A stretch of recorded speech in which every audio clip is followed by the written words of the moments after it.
एक बच्चा अपने पिता के साथ एक नदी के किनारे टहल रहा था। वहीं उसने एक बगुले को देखा जो पानी में पत्थर पर खड़ा था, बिल्कुल चुपचाप नीचे पानी में ध्यान लगा के देख रहा था। जैसे ही मछली उसके सामने आती थी, वो पानी में तेजी से चोंच डालकर मछली पकड़ लेता था। उस बच्चे ने अपने पिता से पूछा कि बगुला इतनी आसानी से मछली कैसे पकड़ लेता है।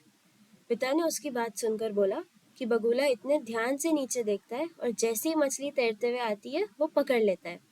बगुले की तरह कोई भी ध्यान नहीं लगा सकता। इसी के ऊपर तो यह श्लोक बना है। काक चेष्टा बको ध्यानम स्वान निद्रा तथैव च अल्पहारी गृह त्यागी विद्यार्थी पंच लक्षणम।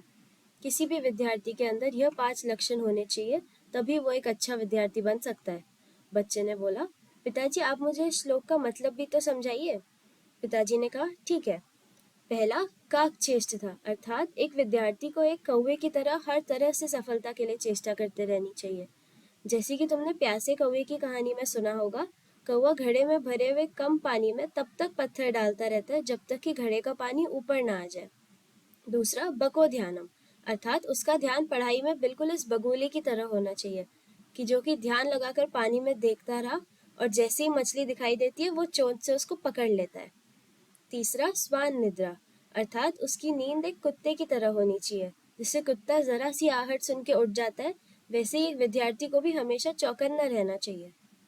चौथा अल्पहारी, अर्थात एक विद्यार्थी को हर चीज कम मात्रा में ग्रहण करनी चाहिए। उसे किसी भी चीज की अति नहीं करनी चाहिए। पांचवा होता है गृह त्यागी, अर्थात अगर किसी विद्यार्थी को आगे की पढ़ाई के लिए घर से दूर जाना पड़े, उसे हमेशा घर की सुख सुविधाएं छोड़ के जाने के लिए तैयार रहना चाहिए। उसके मन में कोई दुविधा नहीं होनी चाहिए। यह 5 लक्षण ही एक विद्यार्थी को उत्तम विद्यार्थी बनाते हैं। यह सुनकर बच्चा बोला, पिताजी अब से मैं भी ऐसा ही करने की कोशिश करूंगा।